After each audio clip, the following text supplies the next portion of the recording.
একটু কষ্ট করে হাঁট। এখানে নামতে গিয়ে গাছের ডালে আমার পাখাটা যদি না ভাঙতো তাহলে তোকে আর এত কষ্ট করতে হতো না।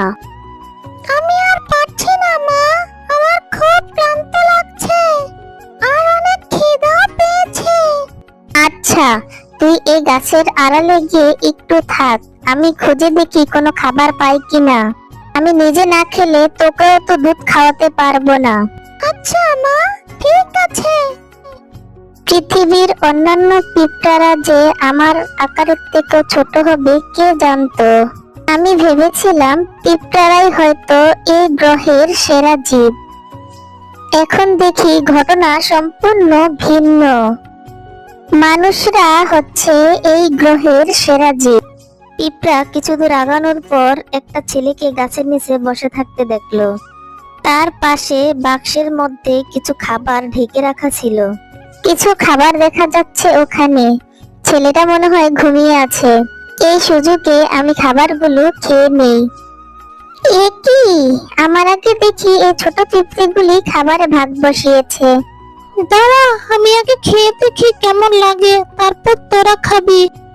ঠিক আছে, তুই খাওয়া শুরু কর। খেতে তো ভালোই লাগে, তোরাও খা। এই খাবারটা মনে হয় আমার ভাগ্যে জুটবে না। কি হলো তোর? কি হলো তোর? আমার সাথে কথা বল।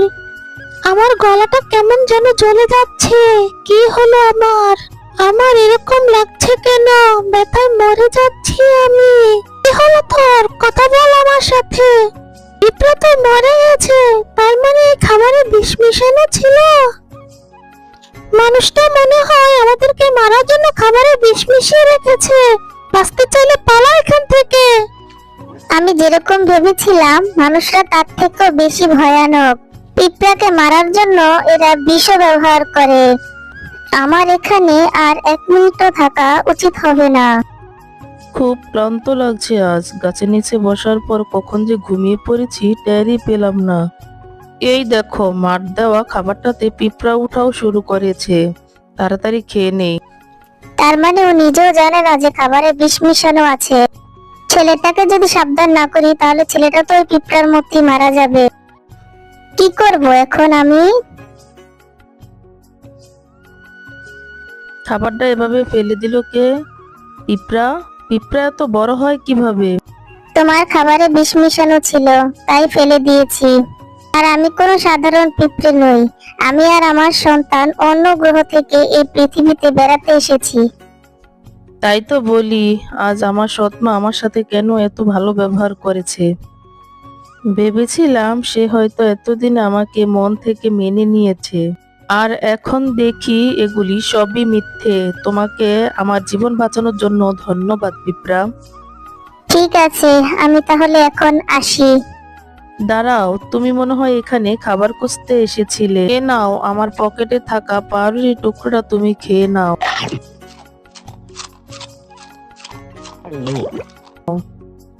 তোমাকে অনেক ধন্যবাদ। মা, খাবার পেয়েছো? হ্যাঁ, পেয়েছি। খাওয়াও শেষ। আয় তোকে দুধ খাওয়াই। মা, চারদিকে এমন অন্ধকার হয়ে গেল কেন? আবার আকাশ থেকে পানিও পড়ছে। আমি ওদিকে একটা ঘর দেখেছিলাম। ভিজে যাওয়ার আগে চল ওই ঘরটাতে যাই। পিঁপড়া তার বাচ্চাকে নিয়ে ছুটতে ছুটতে একটা ভাঙা গোয়াল ঘরে গিয়ে ঢুকলো। তারপর সে তার বাচ্চাকে দুধ খাওয়িয়ে সেখানে ঘুমিয়ে পড়ল। দেখি আজ কতটুকু দুধ পাই। মা, বাইরে এত আওয়াজ করছে কে? এই ঘরের মালিক মনে হয়। চল, আমরা গোয়াল ঘরের যে পিছনের ভাঙা অংশটা দিয়ে এসেছি সেখান দিয়ে আবার চলে যাই। যাক, কালকের রাতের ঝড়ে ঘরটা বেশি ক্ষতি হয়নি। টাকা হলে গোয়াল ঘরের পিছনের দিকটা সারাতে হবে, না হয় কবে যেন জঙ্গল থেকে বাঘ বা নেকড়ে এসে আমার গরু দুটোকে খেয়ে ফেলে। এ কি, এখানে এত পিঁপড়া পড়ে আছে কেন? কিসের দুধ পড়ে আছে এখানে? আমার গরু দুটো তো ওখানে। এখনো যে দুধ আনছো না? দুধে পানি মেশানোর জন্য আর কতক্ষণ অপেক্ষা করতে হবে আমাকে? আমি আর কতক্ষণ কলসি হাতে বাইরে দাঁড়িয়ে থাকবো? এই, তুমি মাটি থেকে কি তুলে খাচ্ছো? এই এদিকে এসো, মাটিতে পড়ে থাকা দুধগুলো খেতে খুব মজার, একটু খেয়ে দেখো। পাগল হয়ে গেছো? চাইলে তো আমি আমার গরু থেকে দুধ খেতে পারবো, মাটিতে পড়ে থাকা দুধ কেন খেতে যাইবো আমি? আরে এ দুধ খেতে আমাদের গরুর দুধের মতো না, তুমি একবার খেয়েই দেখো। আসলেই তো এই দুধ খেতে অনেক মজার। কিসের দুধ এটা? আমরা যে এসব খেলাম আমাদের কোনো ক্ষতি হবে না? সেটা তো পরে বোঝা যাবে। মনে হয় কাল রাতে কোনো গরু বা ছাগল ঢুকে পড়েছিল আমাদের গোয়াল ঘরে, তারই দুধ এটা। আরে আরে, তোমার মুখের কাটা দাগটা তো আস্তে আস্তে মিলিয়ে গেল। আরে তোমারও তো হাতে যে কাল ব্যথা পেয়েছিলে সেই দাগটাও তো চলে গেছে। এই দুধ খেতে যেমন সুস্বাদু, গুণও আছে তেমন দেখছি। তুমি একটা কাজ করো, আমাদের গোয়াল ঘরে কিছু খাবার ছিটিয়ে রাখো, তখন ওই গরু বা ছাগল এই খাবারের লোভে গোয়াল ঘরে আসবে, তখন আমরা সেটাকে বেঁধে রেখে তার দুধ দুইয়ে বাজারে বেশি দামে বিক্রি করতে পারবো। তুমি ঠিক বলেছো, আমি এখনই আমার গোয়াল ঘরে খাবার বিছিয়ে রাখছি। গোয়ালা তার গোয়াল ঘরে কিছু খাবার ছিটিয়ে রাখলো। আমি খাবারের গন্ধ পাচ্ছি, চলো আমরা ওদিকটা যাই। ঠিক আছে, চল গিয়ে দেখি কোথা থেকে খাবারের গন্ধ আসছে। মা, খাবারের গন্ধটা তো ওই গোয়াল ঘর থেকে আসছে, যেখানে আমরা দুজন কাল রাতে ছিলাম। তুই এখানে থাক, আমি গিয়ে দেখে আসি খাবার কোথায় আছে। ঠিক আছে মা। এখানে অনেক খাবার ছড়িয়ে আছে দেখি, আজ অনেক দিন পর পেট ভরে খেতে পারবো। গোয়াল ঘরে কিছু একটা ঢোকার শব্দ পেলাম মনে হয়। তুমি তাড়াতাড়ি দেখো, এটা কি ওই আগে আসা গরু বা ছাগলটা নাকি? ঠিক আছে, আমি বেড়ার ফাঁক দিয়ে দেখছি। এ কি, এটা তো কোনো গরু বা ছাগল নয়, এটা তো দেখছি বিশাল আকারের একটা পিঁপড়া। বলো কি, কই দেখি তো। আরে তাই তো। মা, ডাকতে তো এত দেরি করছিলে কেন? আমার একা একা ভয় করছিল, তাই তো চলে এলাম। এসে ভালোই করেছিস, দেখ এখানে কত খাবার, চল তোকে খাইয়ে দেই, কালকের মতো আমরা এখানেই ঘুমিয়ে পড়ি। দেখো, এই পিঁপড়েটা মানুষের মতো কথা বলতে পারে, আবার ওর বাচ্চাকে দুধও খাওয়াচ্ছে।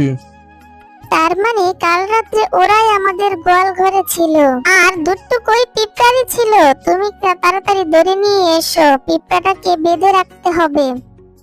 পিঁপড়ার তার বাচ্চা ঘুমিয়ে যাওয়ার পর গোয়ালা তার বউ পিঁপড়া আর পিঁপড়ার বাচ্চাকে বেঁধে ফেললো। পিঁপড়ার বাচ্চাটাকে অন্য ঘরে আটকে রাখলো, আর পিঁপড়াকে গোয়াল ঘরেই বেঁধে রাখা হলো। ছেড়ে দাও, আমাকে ছেড়ে দাও, তোমরা আমাকে এভাবে বেঁধে রেখেছো কেন? আর আমার বাচ্চা কোথায়? তোমার বাচ্চা একদম ঠিক আছে, তোমার বাচ্চাকে আমরা বেঁধে রেখেছি। এখন থেকে প্রতিদিন তুমি আমাদেরকে দুধ দেবে, আর সেই দুধ আমরা বাজারে বিক্রি করব।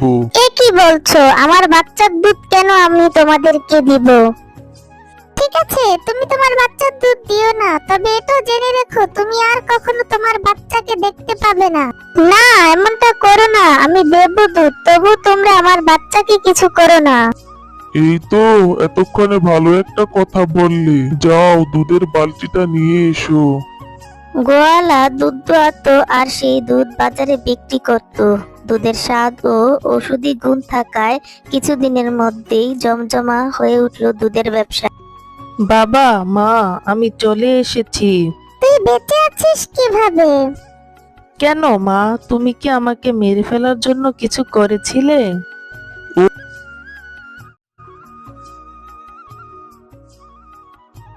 ও, তুই মামা বাড়ি থেকে চলে এসেছিস? হ্যাঁ বাবা, চলে এসেছি, কিন্তু এই কয়েকদিনে আমাদের ভাঙা বাড়িঘরগুলি এত সুন্দর হলো কি করে? বাজার থেকে আসার পর আমি তোকে সবকিছু খুলে বলবো, এখন হাত মুখ ধুয়ে খেয়ে নে। বাজার থেকে ফিরে এসে গোয়ালা তার ছেলেকে গোয়াল ঘরে নিয়ে গেল। পিঁপড়াটাকে দেখেই সুমন বুঝতে পারলো এটা সেদিনকার পিঁপড়েটাই। বুঝলি তো এবার কি থেকে কি হয়েছে?